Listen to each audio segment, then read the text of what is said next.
સહજાનંદ સ્વામી મહારાજ, હરે કૃષ્ણ મહારાજ.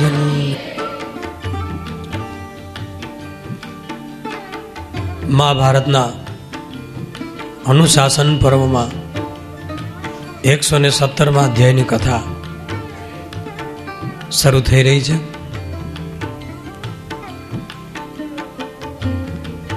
બાણસયા ઉપર પોઢેલા ભીષ્મ દાદાને યુધિષ્ઠિર પૂછે છે, હે પિતામહ, આ શરીરને છોડવું બહુ કઠિન છે, દુઃખદાયક છે. આ યુદ્ધની અંદર હજારો રાજાઓ યોદ્ધાઓ મર્યા, એને તો મહાપીડા થઈ હશે. હું એ જાણવા ઈચ્છું છું કે મૃત્યુ પછી આ બધા કઈ ગતિને પામ્યા હશે, ક્યાં લોકમાં, એ મને સંભળાવો. ભીષ્મ દાદા કહે છે, યુધિષ્ઠિર, તારી વાત સત્ય છે. આ સંબંધમાં વેદ વ્યાસ એક કીડાનો ઉદ્ધાર કરે છે એ હું કથા સંભળાવું છું. એક વખત કૃષ્ણ દૈપાયન વ્યાસ જંગલમાં ફરતા ફરતા પસાર થતા હતા. એમાં એક રસ્તામાંથી પસાર થયા. ગાડાનો રસ્તો, વ્યાસજી આવતા હતા ત્યાં આગળ જોયું, ત્યાં એક કીડો ઉતાવળો ગાડાના ચીલામાં દોડતો ભાગતો જતો હતો.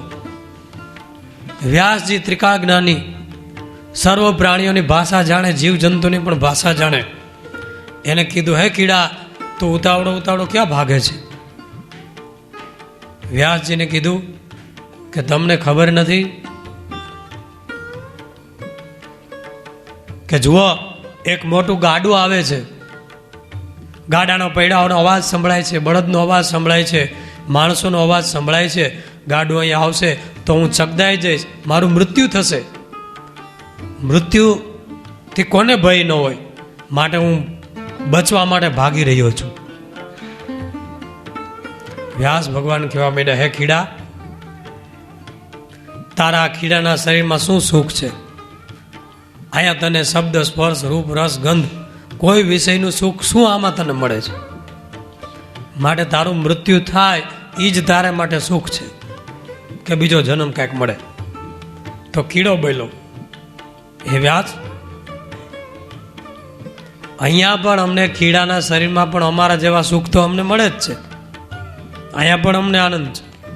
સૌને પોતપોતાના જન્મમાં આનંદ જ હોય. તો હું મૃત્યુને ઈચ્છતો નથી.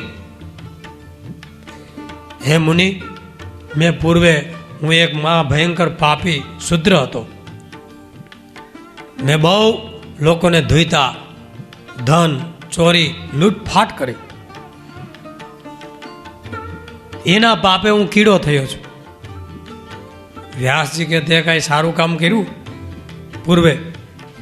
તો કે આ એક કામ સારું કરેલું, મેં મારી વૃદ્ધ માતાની સેવા કરી, ઘરડી માની, અને એક બ્રાહ્મણ મારે ઘરે આવેલો, એની મેં સેવા કરી. આટલું પુણ્ય છે. અને એના પ્રતાપે આપ જેવા ઋષિના દર્શન થયા. હવે તમે મારો કાંઈક ઉદ્ધાર કરો. વ્યાસ ભગવાન કે તારો ઉદ્ધાર કરું, આનાથી તને સારો જન્મ અપાવું, પણ આ શરીરનો ત્યાગ કરી દે. તો કે ભલે, જેવી આપણી આજ્ઞા. જો અહીંયા જ ઊભો રહે, પેલું ગાડું આવશે, એનું પૈડું તારી ઉપર ફરશે, તું ચકદાઈને મરીશ, બીજો જન્મ સારો મળશે, જા. કીડો ત્યાં ઊભો રહ્યો, ગાડું આવ્યું, પૈડું ફેર્યું, કીડો ચકદાયો, મર્યો, અને બીજો જન્મ એને શ્રેષ્ઠ મળે છે. હવે 4-5 જન્મ લે છે, લખેલા છે આ અધ્યાયમાં, ઘો અને નોળિયો વગેરે. ત્યાર પછી રાજાને ત્યાં રાજકુમાર ક્ષત્રિય તરીકે જન્મ આવે છે. આખા રાજ્યનો અધિપતિ સોનાનો રથ લઈ પોતાની સમૃદ્ધિથી નગરની યાત્રામાં નીકળે છે. ત્યાં જ વ્યાસ ભગવાન ફરીવાર એને સામે મળે છે. વ્યાસજી ઓળખી ગયા કે કે આ કીડાના જન્મમાં હતો, પછી ઘણા જન્મ પછી રાજકુમારમાં આવ્યો છે મારા દર્શન અને સત્સંગથી. પેલો રાજકુમાર પણ ઓળખી ગયો, કારણ કે એને હજી પૂર્વજન્મનું જ્ઞાન હતું વ્યાસજીની કૃપાથી. પ્રણામ કર્યા, હે ઋષિવર, તમારી કૃપાથી જુઓ હું કીડાનું શરીર છોડી આજે હું કેવો મહાન રાજકુમાર બની ગયો છું. સોનાના રથ છે, મારી ઉપર છત્ર ધરે છે, હજારો સેવકો છે, સુંદર મહેલો છે, તમારી કૃપા અપરંપાર. હું કીડાના જન્મમાંથી છૂટ્યો. વ્યાસ ભગવાન કે હજી તને બરાબર સુખ મળ્યું નથી, કારણ કે તને કીડાનો જન્મ હજી યાદ છે. હજી તને મારા આ જન્મમાં દર્શન થયા, હજી તારું સારું થશે અને આગલો જન્મ તમને બ્રાહ્મણ શુદ્ધ થઈને તારો જન્મ થશે અને તારી દિવ્ય ગતિ થશે. પણ આ ક્ષત્રિયના જન્મમાં બ્રાહ્મણોનું, સાધુનું, ગાયોનું રક્ષણ કરવા માટે યુદ્ધમાં પ્રાણ દેવા પડે તો પ્રાણ દઈ દેજે, પાછી પાણી કરતો નહીં. અને એના પુણ્ય પ્રતાપે તો બ્રાહ્મણ બની અને મહાન સિદ્ધ બનીશ. એમ કહીને વ્યાસ ભગવાન તો અદ્રશ્ય થઈ ગયા. રાજકુમારની સાથે બીજા રાજાઓના આક્રમણો થયા, યુદ્ધ થયું, યુદ્ધમાં રાજકુમાર મર્યો અને બીજો જન્મ એને બ્રાહ્મણનો આવ્યો અને ત્યાં મહાન સિદ્ધિ. અને એ જન્મમાં પણ વ્યાસ ભગવાન ફરીને આવ્યા છે. ઓળખી ગયા, ઉપદેશ આપ્યો, પરમાત્માના નામનો તત્વનું જ્ઞાન આપ્યું અને એ બ્રાહ્મણ મહાન સિદ્ધિને પામ્યો, પુણ્ય દિવ્ય લોકમાં ગયો છે. ભીષ્મ કહે છે, હે યુધિષ્ઠિર, જે આ યુદ્ધમાં મર્યા છે એ ક્ષત્રિયો ધર્મ યુદ્ધ કરીને મર્યા છે, એટલે મહાન પુણ્ય લોકને પામ્યા છે. કુરુક્ષેત્રનું મેદાન એ ધર્મ ક્ષેત્ર છે.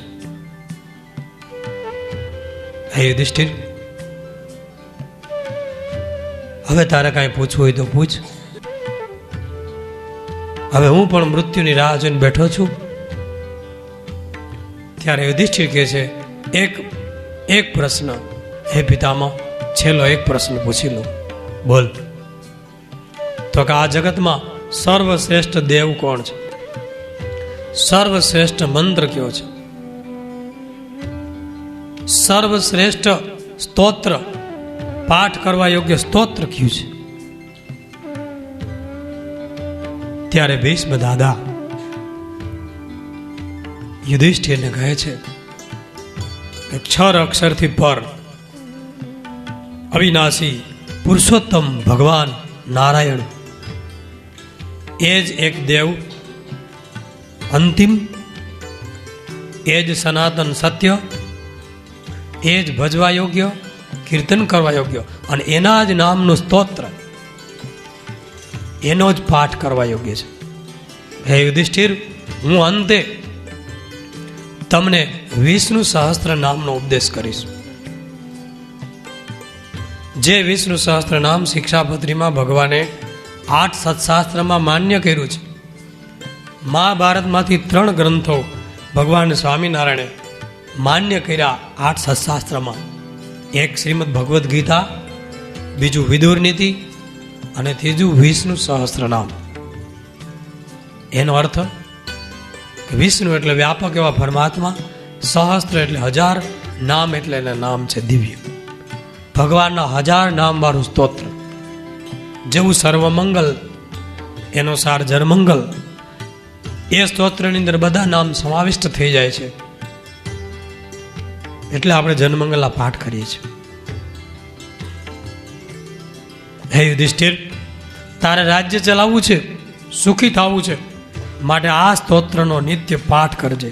આ સ્તોત્રનો નિત્ય પાઠ કરે એ ગમે તેવા દુઃખોથી તરી જાય, આપત્તિમાંથી મુક્ત થાય, બંધન કે જેલમાં હોય તો છૂટી જાય, શરીરમાં રોગ હોય તો દૂર થઈ જાય, ધન સંપત્તિ વિહીન થયો હોય અને આ પાઠ કરે તો એને અખૂટ ધન સંપત્તિ પ્રાપ્ત થાય, રાજ્ય મળે, અંતે દિવ્ય ગતિ મળે, મંગલ કરે. માટે આ સ્તોત્ર, જેનો પહેલો શ્લોક ભીષ્મ પિતામાં બોલે છે, એક શ્લોક તમને સંભળાવીશ આ સ્તોત્રનો.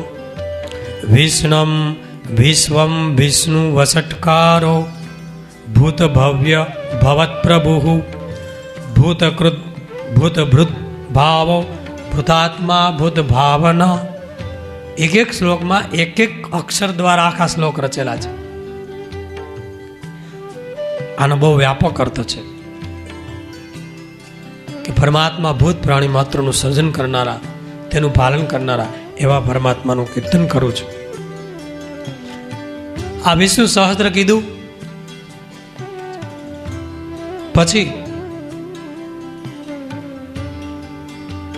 ભીષ્મ દાદા કે છે, હે યુધિષ્ઠિર, હવે આ શરીર મારે છોડવું છે. હવે સૂર્યનારાયણ ઉત્તરાયણમાં આવી ચૂક્યા છે. માઘ મહિનાની શુક્લ અષ્ટમી તિથિ છે. આ ઉત્તરાયણની અંદર શરીર છોડે એટલે સ્વર્ગનો માર્ગ ખુલ્લો થાય છે. હે યુધિષ્ઠિર, હવે હું શરીર છોડીશ, પણ ઉત્તરાયણ શરૂ થઈ જાય એટલે તું તારા સાથીઓ, રાજાઓ, મંત્રીઓ, માતાઓની સાથે અહીંયા આવ થોડા દિવસ પછી. કારણ કે આ બાણસયા ઉપર 58 દિવસ અને 58 રાત્રિ મારા વીતી ગયા છે. એક એક રાત્રિ એક એક વર્ષ જેવડી વીતી છે. જાણે 100 વર્ષ સુધી બાણસિયામાં સૂતો હોઉં એવી પીડા મને થઈ છે. પણ કૃષ્ણના પ્રતાપથી એ પીડાનો હમણાં અનુભવ નથી થયો. હું ઈચ્છા અનુસાર મૃત્યુને સ્વીકારીશ અને દિવ્ય લોકમાં જઈશ. યુધિષ્ઠિર મહારાજ રાજ્યમાં ગયા. ભીષ્મ દાદાએ કહ્યું એ તિથિ પ્રમાણે બધી તૈયારીઓ કરાવી. ભીષ્મ દાદાના અગ્નિ સંસ્કાર માટે બધી સામગ્રી, વસ્ત્રો, માળાઓ, ચંદનના લાકડા, અગરના કાષ્ટો, તુલસી કાષ્ટો, જે શાસ્ત્રોમાં પવિત્ર કાષ્ટ લાકડા કીધા છે એ અગ્નિ સંસ્કાર કરવા માટે તૈયાર કરાવડાવી. મંત્રીઓ વિદુરજી, ધૃતરાષ્ટ્ર, ગાંધારી, દ્રૌપદી, કુંતા માતા, શ્રી કૃષ્ણ ભગવાન, વ્યાસજી બધાની સાથે યુધિષ્ઠિર મહારાજ ભીષ્મ દાદાની પાસે આવે છે. એ વખતે ભીષ્મની પાસે અનેક ઋષિઓ બેઠા છે. નારદજી, અસિત, દેવલ, આવા અનેક મુનિઓ. કારણ કે ભીષ્મ દાદા કોઈ સામાન્ય નથી. અખંડ બ્રહ્મચારી. પરશુરામને પણ યુદ્ધથી હરાવ્યા. ઈચ્છા પ્રમાણે મૃત્યુ છે. આટલા બાણ હોવા છતાં આટલી વાત કરીને ઉપદેશ આપી શકે છે. મૃત્યુ એની દૂર ઊભું છે. એ જ્યારે કહેશે ત્યારે જ એને સ્વીકારશે. અનેક ઋષિઓ આવ્યા છે, સાક્ષાત શ્રી કૃષ્ણ આવ્યા છે, ભીષ્મ દાદાને પ્રણામ કર્યા છે. એટલે ભીષ્મ દાદાને પ્રણામ કરી કૃષ્ણ ભગવાન કહે છે, હે ભીષ્મ, હવે તમારો મૃત્યુનો કાળ નજીક આવી ગયો છે. તમે શરીર છોડો એ પહેલા તમારે કાંઈ 2 શબ્દ કહેવા હોય તો યુધિષ્ઠિરને કહો. હે યુધિષ્ઠિર, તારું રાજ્ય, પૃથ્વીનું, સમગ્ર પૃથ્વીનું શાસન તારું ચિરંજીવી રહો. પ્રજાનું પાલન કરજે. ધૃતરાષ્ટ્રને કીધું, હે ધૃતરાષ્ટ્ર, યુધિષ્ઠિર તારા પુત્ર છે. હવે તું શોક કરીશ નહીં, તારા મરેલા મૃત્યુને યાદ કરીશ નહીં. એ બધા દુરાત્મા હતા. તારા ખરા પુત્ર પાંડવો છે, તારી સેવા કરશે. યુધિષ્ઠિર સત્યવાદી છે, ધર્મ પાલક છે, તારી આજ્ઞામાં રહેશે, તને માન આપશે. તું એનું રક્ષણ કરી અને આશીર્વાદ આપજે. ધૃતરાષ્ટ્રને ભલામણ કરી, યુધિષ્ઠિરને ભલામણ કરી. પછી ભીષ્મ પિતામહ કૃષ્ણ ભગવાનની સામે આંખથી દર્શન કરતા આંખમાં આંસુઓની ધારા. હે શ્રી કૃષ્ણ, તમે જગતના પરમાત્મા, આ સૃષ્ટિનું ઉત્પત્તિ કરનાર, જે કાંઈ બની રહ્યું છે એના અણુ અણુમાં આપ બિરાજો છો. પ્રભુ, હું તમારી સ્તુતિ કરું છું. ભીષ્મ દાદાએ અંતિમ સ્તુતિ કરી છે એ ભાગવતના પહેલા સ્કંદમાં આ સ્તુતિ લખેલી છે. જે સ્તુતિ આજે પણ સંતો અમે બધા કંઠસ્થ કરીએ છીએ એવી દિવ્ય સ્તુતિ છે. એનો પહેલો શ્લોક, ઇતિમતિરૂપકલ્પિતા વિતૂષ્ણા ભગવતી સાત્વત પુંગવે વિભુમ્ની. ઇતિમતિરૂપકલ્પિતા વિતૃષ્ણા ભગવતી સાત્વત પુંગવે વિભુમ્ની. 9 થી 10 શ્લોકમાં આ સ્તુતિ છે કૃષ્ણ ભગવાનની. હે પ્રભુ, હવે મને આજ્ઞા આપો. હે પ્રભુ, મારી ગતિ તો સારી થશે ને, મેં પાપ તો નથી કર્યું. અરે કૃષ્ણ ભગવાન કે, અરે ભીષ્મ, આ શું બોલ્યા તમે? પાપ તમને લાગ્યું જ નથી. તમે તો માંડવ્ય ઋષિની તુલ્ય પિતૃભક્ત છો. તમે પિતાની ઈચ્છા પૂરી કરવા બ્રહ્મચારી રહ્યા. પિતાએ તમને વરદાન આપ્યું છે ઈચ્છા મૃત્યુનું, સંતનું રાજાએ. તમે દિવ્ય વસુ છો. 8મા વસુ લોકમાં જાઓ અને ત્યાં તમારું સ્થાન ગ્રહણ કરો. તમે દેવતા જ છો, પણ આ મારા કાર્ય માટે અને એક શાપનું નિમિત્ત બનાવી આ ધરતી પર આવ્યા હતા. એટલે ભીષ્મ દાદા આંખો બંધ કરી ગયા છે. બાજુમાં ઋષિઓ છે, મુનિઓ છે, પાંડવો છે. અંતિમ આંખો બંધ કરી યોગ ધારણા કરી ભીષ્મ દાદાએ, અને પોતાના શરીરમાં જે યોગના 7 ચક્ર હોય એમાં મૂલાધાર ચક્રથી પોતાના પ્રાણને ઊંચો ખેંચતા, ઊંચો લેતા, 7 ચક્રમાં ધીમે ધીમે પ્રાણને ઊંચો લેતા આવે છે. અનાહત ચક્ર, કંઠ ચક્ર, ધીમે ધીમે આજ્ઞા ચક્રમાં લાવે છે. એ વખતે આશ્ચર્ય થાય છે. હજારો ઋષિઓ અને રાજાઓ જોઈ રહ્યા છે. જેમ જેમ ભીષ્મ પોતાના પ્રાણ ઊંચા ચડાવતા જાય છે અને જેટલા શરીરમાંથી પ્રાણ ઊંચા ચડતા જાય એટલા શરીરમાં લાગેલા બાણ એની મેળે નીકળતા જાય છે. એટલા બાણ એની મેળે નીકળતા જાય છે અને ધીમે ધીમે ભીષ્મ દાદા આજ્ઞા ચક્રમાં પ્રાણ લઈ લીધો ત્યારે સંપૂર્ણ બાણ એના શરીરમાંથી નીકળી ગયા હતા. પછી બ્રહ્મરંધ્રમાં પ્રાણને લીધો, અહીંયા તાળવામાં. જે મોટા યોગી હોય, ઋષિ હોય, મહાન સંત હોય, અહીંયા તાળવામાંથી એનો જીવ નીકળે. બ્રહ્મરંધ્ર છે અને એ તાળવામાં પોતાના પ્રાણને રૂંધી અને અહીંયા બ્રહ્મરંધ્રમાં લાવ્યા અને ભગવાનનું સ્મરણ કરી અને એ તાળવું સહેજ ફાટ્યું અને ત્યાંથી દિવ્ય જ્યોતિ, બધા જોયા વિશાળ જ્યોતિર્મય પ્રકાશનો પુંજ નીકળ્યો. ભીષ્મ દાદા અને બધાને દેખતા એ જ્યોતિ આકાશમાં ચડ્યો અને થોડી જ વારમાં અદૃશ્ય થઈ ગયું. બધા ધન્ય ધન્ય કહેવા માંડ્યા. ભીષ્મ દાદાનો જય હો, જય જયકાર કરવા માંડ્યા. આકાશમાં દેવતાઓના દુંદુભી વાગ્યા, પુષ્પની વૃષ્ટિ કરી અને ભીષ્મ દાદાનું શરીર નીચે આવી ગયું. બાણ નીકળી ગયા. પાંડવોની આંખમાં આંસુ. ભગવાને આશ્વાસન આપ્યું બધાને કે હવે હે યુધિષ્ઠિર, તમે ભીષ્મ દાદાનો અંત્યેષ્ટિ સંસ્કાર કરો. અંતિમ ભીષ્મ દાદાના શરીરને સુંદર જળથી સ્નાન કરાવી રેશમી વસ્ત્રો પહેરાવ્યા. સુગંધીમાન ચંદન કાષ્ટોથી ચિત્તા ખડકી રેશમી વસ્ત્ર પહેરાવી ઉપર પાઘડી માળાઓ પહેરાવી અને જેમ રાજા ધીરાજ હોય એવી રીતે નકુલ સહદેવે છત્ર ધર્યું, કોઈએ ચામર ઢોળ્યા, યુધિષ્ઠિરે પૂજા કરી,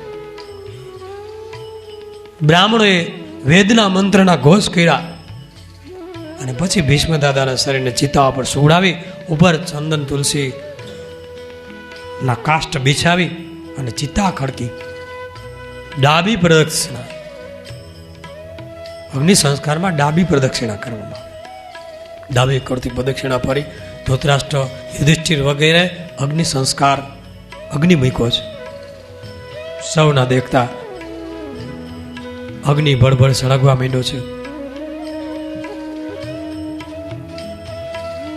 પૃથ્વી ઉપરથી એક મહાન બ્રહ્મચારી ભીષ્મ પ્રતિજ્ઞા કરનાર ફરીવાર પૃથ્વી ઉપર આવો પુરુષ આવશે કે કેમ, એવા ભીષ્મ દાદાનો અગ્નિ સંસ્કાર પૂર્ણ થયો. ચિત્તામાંથી એના હાડકાઓ એટલે કે ફૂલ લઈ અને કૃષ્ણ ભગવાનના કહેવા પ્રમાણે ગંગા નદીમાં એ ફૂલ પધરાવા જાય છે. ભીષ્મને ઉદકદાન એટલે કે તર્પણ વિધિ કરવા માટે બધા જળમાં ઊભા રહે છે, કેળ સમાના જળની અંદર, અને હાથમાં અંજલી લઈ ગંગા નદીમાં ઊભા રહી અને ઉદકદાન આપે છે ભીષ્મનું સ્મરણ કરી.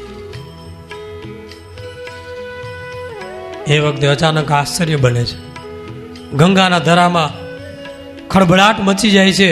બધા જોવે છે ત્યાં એમાંથી સાક્ષાત ગંગા દેવી પ્રગટ થાય છે. મૂર્તિમાન ગંગામાં પ્રગટ થયા દિવ્ય તેજોમય શરીર. પણ જોયું ને ત્યાં એની બે આંખમાં આંસુ ધ્રુસકે વિલાપ કરે છે, રડે છે. કારણ કે ભીષ્મ એના પુત્ર હતા, ગંગા પુત્ર ભીષ્મ.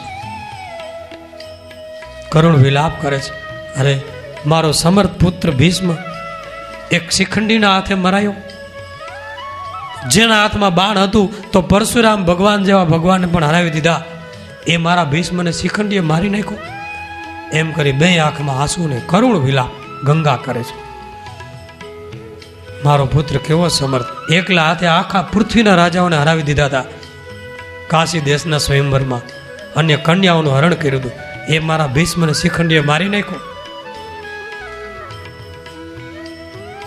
મારું ભીષ્મ અખંડ બ્રહ્મચારી રડે છે. ત્યારે કૃષ્ણ ભગવાન ગંગા દેવીને આશ્વાસન આપે છે, હે દેવી તમે વિલાપ કરો માં, તમારો પુત્ર ભીષ્મ એ દિવ્ય ગતિને પામ્યો છે, વસુલોકમાં 8મા વસુ તરીકે, માટે વિલાપ કરો માં.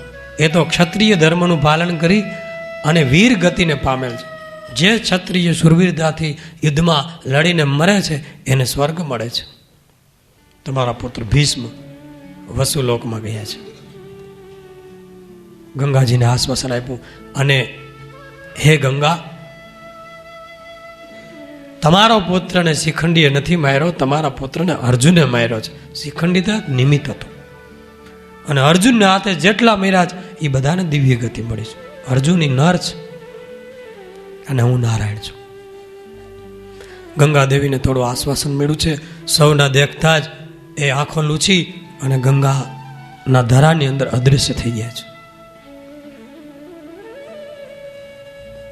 બધાને તર્પણ વિધિ કરી યુધિષ્ઠિર રાજા આંખમાં આંસુઓ, કારણ કે ધર્મરાજ હતા. ગંગા મૈયાનો વિલાપ સાંભળી અને ભીષ્મના મૃત્યુનું કારણ તો હું જ છું ને, મેં જ આ યુદ્ધો કરાવ્યા ને, મારે રાજા બનવું હતું. એટલે બે આંખમાં દળદળ આંસુઓ પડે છે, ધ્રુજવા માંડ્યા છે. ગંગા નદીની બહાર માંડ નીકળ્યા, લડથડિયા ખાતા હતા. બધા રાજાઓ જોઈ રહ્યા હતા કે સમ્રાટ યુધિષ્ઠિર બહુ શોખથી વ્યાકુળ છે. કૃષ્ણ ભગવાને ભીમસેનને કીધું તમે જરા પકડી રાખજો, નહીં તો પડી જશે. ભીમસેને હાથ પકડ્યો, છતાં યુધિષ્ઠિર મૂર્છા ખાય અને ગંગાના કિનારે પછડાઈ પડ્યા છે. શરીર ધ્રુજી રહ્યું છે, ધ્રુસકે રડવા માંડ્યા છે. મહારાજ, ભીષ્મ દાદાનો વધ કરનાર તો હું જ છું, મારે આ રાજ્ય નથી જોતું. હું આજે જ નિશ્ચય કરું છું કે આ સમગ્ર રાજ્ય છોડી વનમાં જઈ વનવાસીના વસ્ત્ર પહેરી તપ કરી અને મારું શરીર પાડી નાખીશ. મેં ઘોર પાપ કર્યા છે. મેં કેટલાઓની હત્યા કરાવી, કેટલી સ્ત્રીઓને વિધવા બનાવી, કેટલા બાળકોને પિતા વગરના બનાવી દીધા છે. ધિકાર છે મને, આવા રાજધર્મને ધિકાર છે કે રાજાઓ યુદ્ધોની અંદર હજારોને હત્યાઓ કરે. માટે હવે હું રાજ્યને ઈચ્છતો જ નથી. આવા પિતામાં જેના ખોળામાં રમીને મોટો થયો એને મેં બાણથી વીંધીને મરવી નાખ્યા. ગુરુ દ્રોણ આચાર્યને માર્યા, જેને એમને ધનુષ બાણ પકડતા શીખવાડ્યું. મારો ભાઈ કર્ણ કેવો મહાન મહારથી સુરવીર સૂર્યપુત્ર, એને અમે મરાવી નાખ્યો. હવે મારે જીવવું નથી, મારે તપ કરવું છે, હું વનમાં જઈશ. હે શ્રી કૃષ્ણ, હે વ્યાસ, તમે મને આજ્ઞા આપો. રાજી થઈને પાંડવો બધા રડવા માંડ્યા. રાજાઓની આંખમાં આંસુ કે હવે યુધિષ્ઠિરને કેમ સમજાવવા. કૃષ્ણ ભગવાન સમજાવે છે, હે યુધિષ્ઠિર, તમે શોક કરો માં, ભીષ્મ તો દિવ્ય ગતિને પામ્યા છે.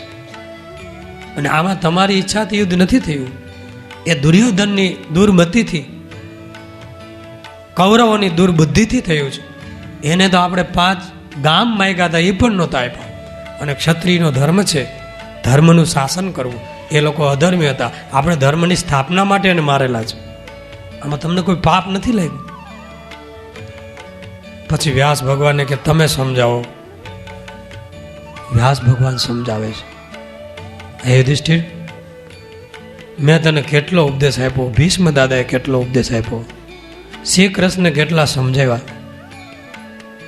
તોય હજી તારી બુદ્ધિ કેમ ઠેકાણે આવતી નથી? કેમ તારી બુદ્ધિમાં શોક વ્યાપી જાય છે? હવે આવી દુર્મતિનો ત્યાગ કર. આ બધા દિવ્ય હતા, દેવતા હતા અને બધા દેવલોકમાં ગયા છે. તને એનું પાપ કર્મ લાગ્યું જ નથી. સર્વ ધરતીનો કરતા કાળના નિયંતા પરમાત્મા છે, આ બધું એ જ કરે છે. તું શું કામ કરતા માને છે? અને જો તું પોતાને પાપી માનતો હો અને પ્રાયશ્ચિત કરવાની ઈચ્છા રાખતો હો, તો રાજાના ધર્મ પ્રમાણે પ્રાયશ્ચિત વનમાં જઈને તપ કરવું એ નથી. યાદ રાખજો યુધિષ્ઠિર, તું રાજા છો, તારે માટે જ આ યુદ્ધ કર્યું છે. અને હવે રાજ્ય છોડીને જાય તો તને નરકમાં પણ સ્થિતિ ન મળે. રાજાનો ધર્મ પ્રાયશ્ચિત માટે એ છે કે મોટા મોટા યજ્ઞ કરે. જો તું પોતાને પાપી સમજતો હોય તો તારા પૂર્વજ ભરત રાજા મહાન ચમત્કારી પ્રતાપી થયા, એણે મહાન અશ્વમેધ યજ્ઞ કર્યો હતો, જે ભરતના નામ ઉપરથી આપણા દેશનું ભારત નામ પડ્યું છે. દશરથ નંદન રામચંદ્રજીએ અશ્વમેધ યજ્ઞ કરી સમગ્ર પૃથ્વીને જીતી અને યશ પ્રાપ્ત કર્યો હતો. માટે હે રાજા, તું અશ્વમેધ યજ્ઞ કર. પૂર્વે જે રાજાઓએ યજ્ઞ કર્યા એને મહાન ફળ મળ્યું છે, પાપનો નાશ થયો છે. તું એવો મોટો યજ્ઞ કર અશ્વમેધ કે તારું પાપ ધોવાય, તને પણ શંકા નીકળે. એવી દક્ષિણાઓ સોનાની, હીરાઓની આપ. અન્નના ભંડારો ખુલ્લા મૂકી દે, હજારો બ્રાહ્મણોને દક્ષિણાઓ આપ, જમાડીને તૃપ્ત કર, પ્રજાઓને ખૂબ જમાડો, યજ્ઞ કરો, ઉત્સવ કરો. એનાથી તારું પાપનું પ્રાયશ્ચિત થશે. એટલે યુધિષ્ઠિર થોડા શોકમાંથી દૂર થયા. વ્યાસ ભગવાને પ્રણામ કરીને કહે છે, હે મુનિ, તમે મને યજ્ઞ કરવાનું કહો છો, પણ એ અશ્વમેધ યજ્ઞ આખી પૃથ્વીનું દ્રવ્ય ભેગું કરીને જીતે, આખી પૃથ્વીને જીતે ત્યારે અશ્વમેધ યજ્ઞ થાય. હે મુનિ, અત્યારે મારી પાસે ધન નથી, કારણ કે આવડું મોટું યુદ્ધ થયું, એમાં બધો ખજાનો ખલાસ થઈ ગયો છે. અને દુર્મતિ દુર્યોધન એને બધા ખજાનાઓ ખાલી કરી નાખ્યા છે. અત્યારે હસ્તિનાપુરના ખજાનામાં કાંઈ નથી. અને હજી યોદ્ધાઓ અને રાજાઓ જે કાંઈ મારા સ્નેહીઓ છે એ યુદ્ધની અંદર એટલા બધા ઘાયલ થયેલા છે કે હજી એના ઘા એમનેમ છે. મારી પ્રજા યુદ્ધના બોજથી દબાયેલી છે. અત્યારે હું કર ઉઘરાવું તો એ પણ યોગ્ય નથી. હે વ્યાસ પ્રભુ, હું યજ્ઞ કેમ કરું?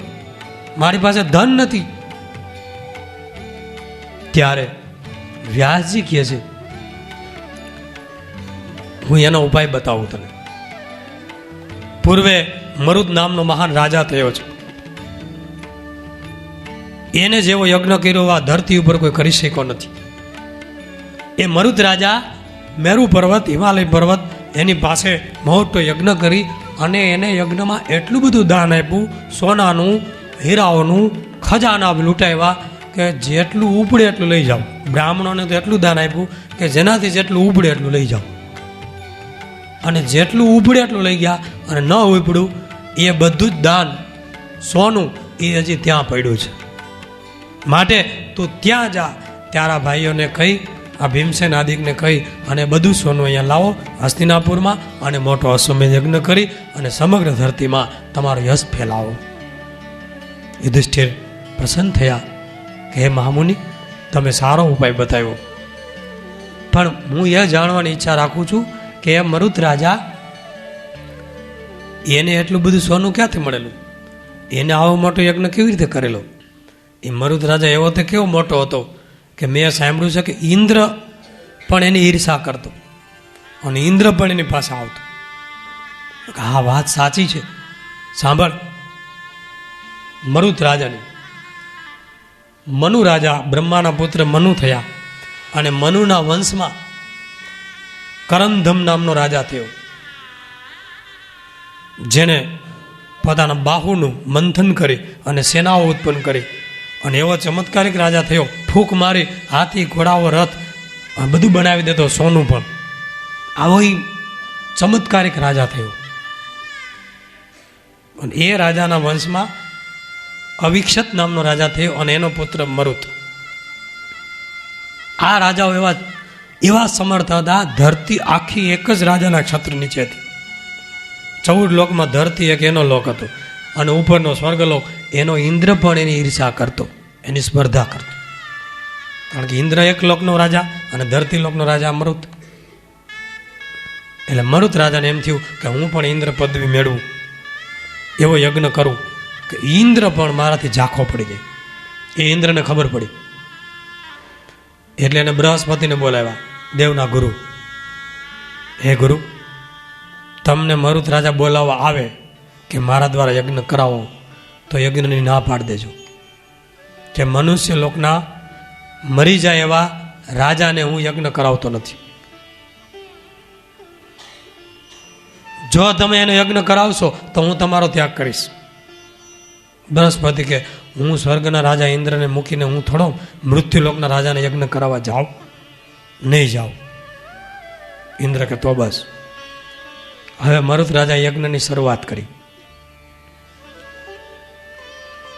અને પોતે બૃહસ્પતિનું આહ્વાન કર્યું. બૃહસ્પતિને બોલાવ્યા, હે ગુરુ, તમે અંગીરા ઋષિના પુત્ર છો અને અંગીરા ઋષિ અમારા પૂર્વજોને યજ્ઞ કરાવતા, કરમધમ વગેરે અવિકસિત રાજાને, અને એ ન્યાયે હું તમારો યજમાન થાવ, હું એનો પુત્ર છું, તો તમે પણ મને યજ્ઞ કરાવો અને એવી ઇન્દ્રના જેવી કીર્તિ અપાવો, સમૃદ્ધિ અપાવો. બૃહસ્પતિ કે ના, હું તને યજ્ઞ નહીં કરાવું. તું મૃત્યુલોકનો રાજા મરી જાય એવો, હું તો દેવતાઓનો યજ્ઞ કરાવું. તું ક્યાં દેવ છે? ચોખ્ખી ના પાડી.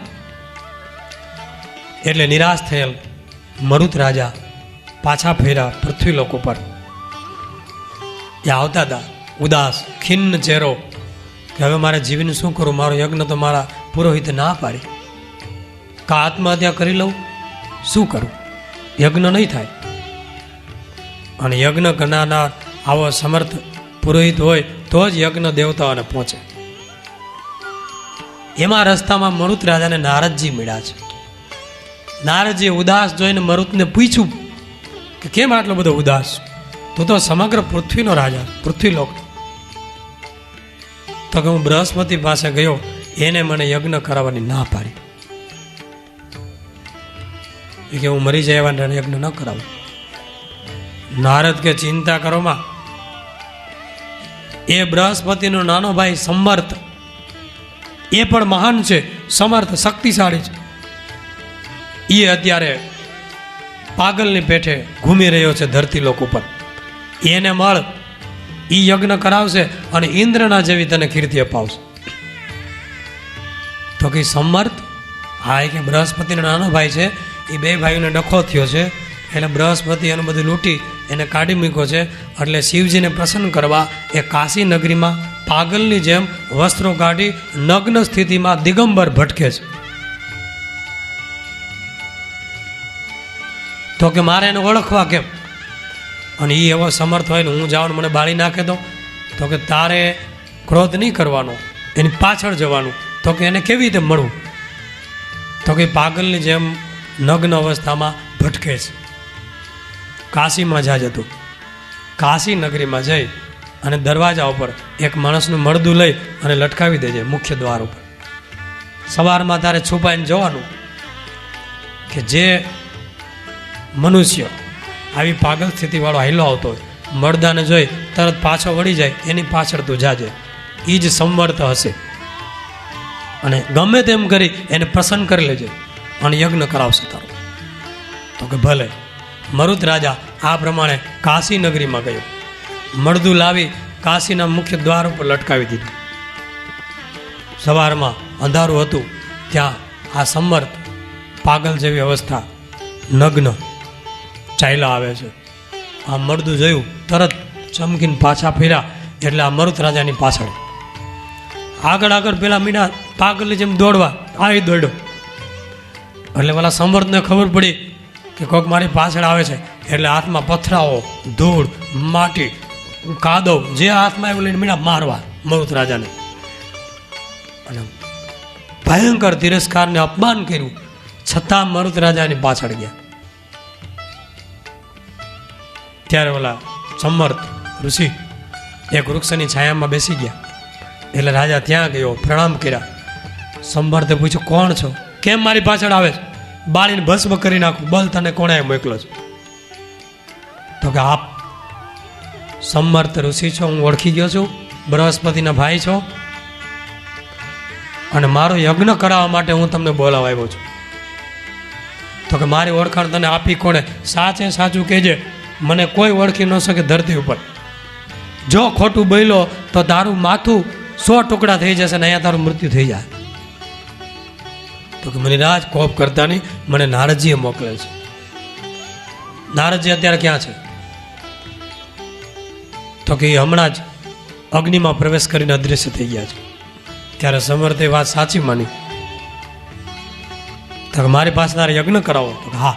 તો કે મારા મોટા ભાઈ બૃહસ્પતિ એ જ તમારો યજ્ઞ કરાવે છે, તો એની પાસે જા.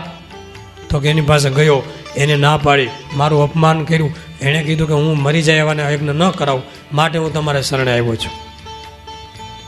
તો કે હું તને યજ્ઞ કરાવું, ઇન્દ્રની સમાન પદવી અપાવું, પણ એક શરત, કોઈ પણ લાલચ આપવા આવે તો એ તારે હવે મારો ત્યાગ નહીં કરવાનો યજ્ઞ કરવા તરીકે, યજમાન પુરોહિત તરીકે.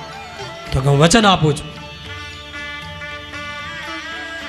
અને યજ્ઞ માટે કે જા હવે યજ્ઞની તૈયારી કર, હું કહેલ સમય આવી પહોંચીશ. હવે આ બાજુ કીધું કે મહારાજ મારે યજ્ઞની તૈયારી કેવી રીતે કરવી? એમાં ધન જોઈએ, સોનું જોઈએ. ત્યારે સંવર્ધે કીધું, હિમાલયના ગુપ્ત પહાડોમાં અમુક ગુફાઓ છે જેમાં અઢળક સોનું પડ્યું છે. એ બીજા કોઈને દેખવામાં નથી આવતું, કારણ કે ત્યાં મહાદેવ ભગવાન શિવ પોતાના ગણોની સાથે, યક્ષો, કિન્નરો, ગંધર્વો, મહાદેવી પાર્વતીની સાથે ત્યાં વિચરણ કરી રહ્યા છે, તપશ્ચર્યા કરી રહ્યા છે. ત્યાં કોઈ સામાન્ય મનુષ્ય જઈ ન શકે, પણ મારા પ્રતાપે તું ત્યાં જઈ શકીશ. અને ભગવાન શિવની સ્તુતિ કરજે, અને સ્તુતિ કેમ કરવી શીખવાડી, અને ત્યાં શિવ પ્રસન્ન થશે અને તને એ સોનું બતાવશે. એ સોનું લઈ અઢળક ખજાનો ગુફાઓમાં પડેલો લાવી અને તું સોનાનો યજ્ઞ કરજે. એ મરુત રાજાએ એ પ્રમાણે એ વનમાં ગયો. હિમાલયના પહાડોમાં ત્યાં ગુપ્ત સ્થાનો હતા, દિવ્ય, જ્યાં દેવતાઓ વિચરણ કરવા આવતા. એ સ્થાનોમાં જઈ અને મરુત રાજાએ શિવની સ્તુતિ કરી છે. ભગવાન મહાદેવની સ્તુતિ પ્રાર્થના કરી. મહાદેવજી પ્રસન્ન થયા અને એમની કૃપાથી ગુફામાં પ્રવેશ કરાયો. ત્યાં તો જળહળાટ સૂર્ય જેવું પ્રકાશિત સોનું ઢગલા મોઢે, કે જેટલું જોઈએ એટલું લઈ જાઓ, એ ઉપાડે એવા સોનું. અને એ મરુત રાજાએ યજ્ઞ કર્યો, અને એવો યજ્ઞ કર્યો, યજ્ઞ ચાલુ થયો એટલે આ ઇન્દ્રને ખબર પડી, બૃહસ્પતિને ખબર પડી, આટલી બધી સમૃદ્ધિ આવી ગઈ. એને ઈર્ષા થઈ. બૃહસ્પતિએ ઇન્દ્રને કીધું, ઇન્દ્રે અગ્નિદેવને કીધું, જા તું મરુત રાજાની પાસે જા અને એને કહેજે કે હવે તમારા પુરોહિત બૃહસ્પતિ બનશે, એની પાસે યજ્ઞ કરાવો. અગ્નિ આવ્યો. અગ્નિએ કીધું કે તમારા પુરોહિત બૃહસ્પતિ બને છે, માટે એની પાસે યજ્ઞ કરાવું. મરુત રાજા કે હવે ન કરાવું. બહુ આગ્રહ કર્યો એટલે સમર્થ ઋષિ ખીજાયા. એણે કીધું, હે અગ્નિદેવ, તું ભલે બધાને બાળતો હોય, પણ હું શાપ આપીશ, તને બાળી નાખીશ, માટે અહીંથી જલ્દી સ્વર્ગમાં ભાગી જા. એટલે અગ્નિદેવ ઊભી પૂછડે ભાગી ગયા છે. ધ્રુજતા ઇન્દ્રની પાસે આવ્યા કે સમર્થનો કોપ ભયંકર છે, એની આંખમાંથી અગ્નિની જ્વાળાઓ મને પણ બાળી નાખે. ઇન્દ્ર કે શું વાત કરો છો? તું અગ્નિદેવ છો, તું આખી ધરતીને નહીં બ્રહ્માંડોને બાળી દે, આવી શક્તિ છે, અને તું એક એના ઋષિથી ડરી ગયો? હું તો કોઈથી ન ડરું, તું તો ડરપોક. ત્યારે અગ્નિદેવે કીધું કે ચ્યવન ઋષિની ઉપર તું વજ્રનો પ્રહાર કરવા ગયો હતો અને એને દ્રષ્ટિ ફેંકી હતી, તને આકાશમાં જળ કરી દીધો હતો, તારો હાથ પણ સ્થિર થઈ ગયો તો જળ પથ્થર એ સમય તું યાદ કર. થયું તું કે નહીં? તો હા, એ થયું તું. તો બસ ઋષિમાં આટલી શક્તિ હોય છે એટલે હું ડરીને આવ્યો છું. તો પછી હવે શું કરું? તો કે ગંધર્વને મોકલો. ગંધર્વ આવ્યો છે, એને લાલચ આપી એ કે જો યજ્ઞ નહીં કરાવો બૃહસ્પતિ પાસે તો ઇન્દ્ર આવશે, વજ્રનો પ્રહાર કરી તમારા રાજ્ય સહિત નાશ કરી નાખશે. એટલે સમર્થ ઋષિએ કીધું જા ઇન્દ્રને કહેજે એને જે કરવું એ કરે, અમારો યજ્ઞનો કંઈ પણ નહીં નાશ કરી શકે. યજ્ઞ ચાલુ કરાયો, આહુતિ અપાવવા માંડી. ઇન્દ્ર કોપાયમાન થયો, ઐરાવત હતા હાથી ઉપર બેસી અને દેવતાઓને લઈ અને આકાશ આખું ગડગડાટ કરતું ભયંકર નાદથી ગાજવા માંડ્યું. અને મરુત રાજા ડરી ગયા કે હમણાં મારો યજ્ઞનો નાશ કરી નાખશે, વજ્રનો પ્રહાર કરશે. ગભરાઈ ગયા છે. સમર્થે કીધું ચિંતા કરો માં, તો કે હું તમારે શરણે છું, મારી રક્ષા કરો. સમર્થે એવા મંત્રનું આહવાન આહુતિઓ આપવા માંડી. ઇન્દ્રના, બીજા દેવતાઓના, અગ્નિના, વાયુના, એ બધાય દેવતાઓને મંત્રના પ્રતાપથી ખેંચ્યા, વશ કર્યા અને બધાય દેવતાઓ નીચે આવી ગયા, શાંત થઈ ગયા, ક્રોધ ગાયબ થઈ ગયો. ઇન્દ્રનું આહવાન કર્યું અને પૂજન કર્યું. ઇન્દ્રને કીધું બેસો યજ્ઞમાં, આ સોમરસનું પાન કરો, બીજા દેવતાઓને સોમરસનું પાન કરાવો, અમે તમારી પૂજા કરીએ છીએ. ઇન્દ્રની પૂજા કરી, સોમરસનું પાન કરાવ્યું. બધાય દેવતાઓ પ્રસન્ન થયા. ઇન્દ્ર પણ આશીર્વાદ આપીને ગયો. બીજા દેવતાઓ પણ પોતપોતાના સ્થાને ગયા અને મરુત રાજાનો યજ્ઞ એવો થયો. પછી બ્રાહ્મણોને દક્ષિણાઓ આપી. સોનાનું જ બધું હતું, ત્યાં બીજું કોઈ ધાતુ જ નહોતી, બધું સોનું. વાસણો, યજ્ઞની વેદીઓ, મંડપો, થાંભલાઓ બધું સોનાનું. ગોલ્ડ. બ્રાહ્મણો ખૂબ લઈ ગયા, તો હજી પડ્યું છે એ ત્યાં હિમાલયમાં પડ્યું છે. હવે ત્યાં જઈને તમે કઢાવો. યુધિષ્ઠિર રાજા આ તમને મરુત રાજાની વાત કરી. કોણે કરી? વ્યાસ ભગવાન. આ કથાઓ ઇન્ટરકનેક્ટ બહુ છે, અંડરગ્રાઉન્ડ. પછી આ વાત સાંભળી ભીમસેન તો ખુશ થઈ ગયો. વાહ વાહ, સોનું હોય તો બીજું શું જોઈએ? હાલો હાલો જલ્દી રથ તૈયાર કરો, ઘોડા તૈયાર કરો, હાથી તૈયાર કરો. કેટલું સોનું છે મહારાજ? કઈ બાજુ છે? કેટલા રથ લઈ જાય, કેટલા ઘોડા લઈ જાય, કેટલા હાથી લઈ જાઓ? તો કે તમને ઈચ્છા પડે એટલા લઈ જાઓ, જેટલા લઈ જાઓ એટલા બધા ઘટશે, એટલું સોનું છે. ભીમ કે ક્યાં બાત હે. અને બધા તૈયાર થઈ અને એ સોનું લેવા માટે તૈયારી કરવા માંડ્યા. યુધિષ્ઠિર મહારાજ પણ જાય છે. અહીંયા યુધિષ્ઠિરને રાજ્યનો કારભાર સોંપી કે અમે સોનું લેવા જઈએ. પાછળથી કૃષ્ણ ભગવાન કહે છે તમે બધું સોનું લઈને યજ્ઞની તૈયારી કરો, ત્યાં હું દ્વારકા જઈ આવું. યુદ્ધ ચાલુ થયું એ પહેલાં હું અહીંયા છું. મારે દ્વારકામાં કંઈ કામકાજ રાજપાટતું હોય ને. ભલે પ્રભુ. છેલ્લે ઉપદેશ આપ્યો. અર્જુને કીધું પ્રભુ મારે એક વાત પૂછવી છે. પૂછો. તો કે તમે મને રણ મેદાનમાં ગીતા કીધી હતી, એ ગીતા હું ભૂલી ગયો છું, ફરી વાર કયો નહીં. કૃષ્ણ ભગવાન બહુ દુઃખ થયું એને કે કેટલી મહેનતથી મેં તને ગીતા કીધી અને તું ભૂલી ગયો. મેં એ સમયે યોગ ધારણા કરી અને મારું દિવ્ય જ્ઞાન મેં તને આપ્યું હતું. હવે એ તો હું ફરી વાર નહીં કહું, પણ એના સાર રૂપે હું તને જ્ઞાન આપું છું. એ પ્રમાણે ગીતા ફરી વાર કીધી. એનું નામ છે અનુગીતા. મહાભારતમાં બીજી ગીતા આવે છે અનુગીતા. એ ફરી વાર ઉપદેશ કરેલો છે. પછી કૃષ્ણ ભગવાન પાંડવોની વિદાય લઈ અને પોતે રથ લઈ અને પોતાના દ્વારકા તરફ જવા નીકળ્યા. વચ્ચે મારવાડ પ્રદેશ બાજુથી નીકળ્યા. એમાં એક જંગલમાં એક ઋષિ સામે મળ્યા. એનું નામ હતું ઉત્તંક ઋષિ. મહાસમર્થ, તેજસ્વી, તપસ્વી. એટલે ઋષિને ભગવાને પ્રણામ કર્યા. ઋષિએ પણ પ્રણામ કર્યા.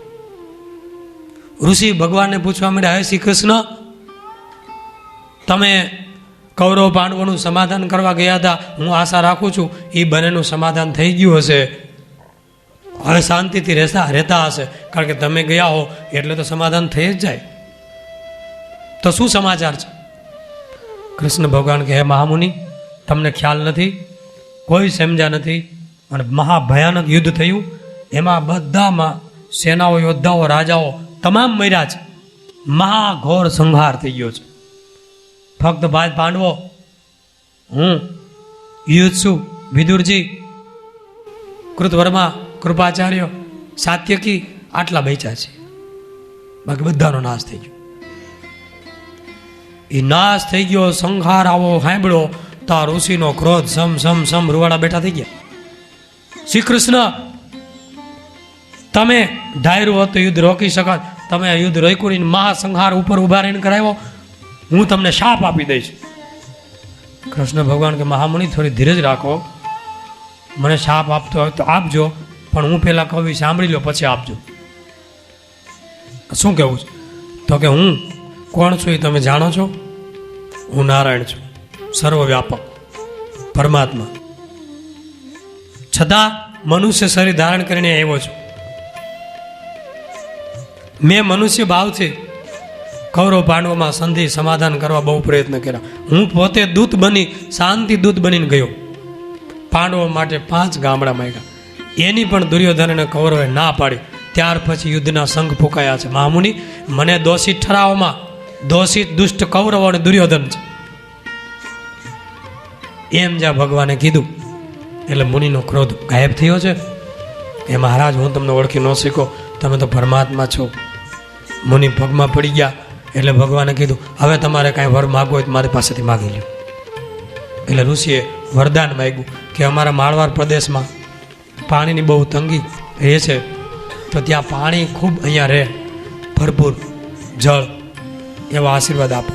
ભગવાને કીધું, જાઓ, જ્યારે જળની તંગી જણાય ત્યારે તમે મને યાદ કરજો, એટલે આ મારવાડ પ્રદેશમાં જળની કોઈ તંગી નહીં રહે. એવો આશીર્વાદ આપી અને ભગવાન કૃષ્ણ દ્વારકા ગયા. અને એ ઉત્તંગ મુનિ આવા સમર્થ હતા કે એને શાપ આપવાની પણ શક્તિ, તો એ આવા સમર્થ શા માટે હતા એવું જન્મેજય રાજાએ વૈશંપાયનને પૂછ્યું. એટલે એના અંડરમાં ઉત્તંગ ઋષિની 4 થી 5 અધ્યાયમાં કથા આવે છે. એ આપણે નહીં લઈએ કારણ કે વિસ્તાર બહુ થઈ જાય. એ કેવા તપસ્વી હતા, એણે કેવા વરદાન મેળવેલા, એની પાસે કેવી શક્તિઓ હતી, એ આ અધ્યાયની અંદર આવે છે. કૃષ્ણ ભગવાન દ્વારકા ગયા. હવે ત્યાંય કોઈને ખબર નહીં કે આવું યુદ્ધ, બસ યુદ્ધના સમાચાર આપ્યા. ત્યારે કાંઈ ટીવી કે છાપા નહોતા કે દરરોજ સામે એક પહેલા પાનામાં આવી જાય કે આટલા મર્યા ને એટલા એક્સિડન્ટને. વસુદેવજીને પિતાજીને બધી વાત કરી. વસુદેવજી બહુ શોખ થયો, રેડા છે. ઓહો, પાંડવો કૌરવનો આવો મહાસંહાર થઈ ગયો. એ યુદ્ધની કથા કીધી છે. અને આ બાજુ પાંડવો હવે જે મોટો યજ્ઞ કરશે અને સોનું લાવી, એ યજ્ઞ કેવો મહાન ચમત્કારી છે એની વાત આપણે આગળ કરશું. અહીંયા કથાને વિરામ આપીએ છીએ.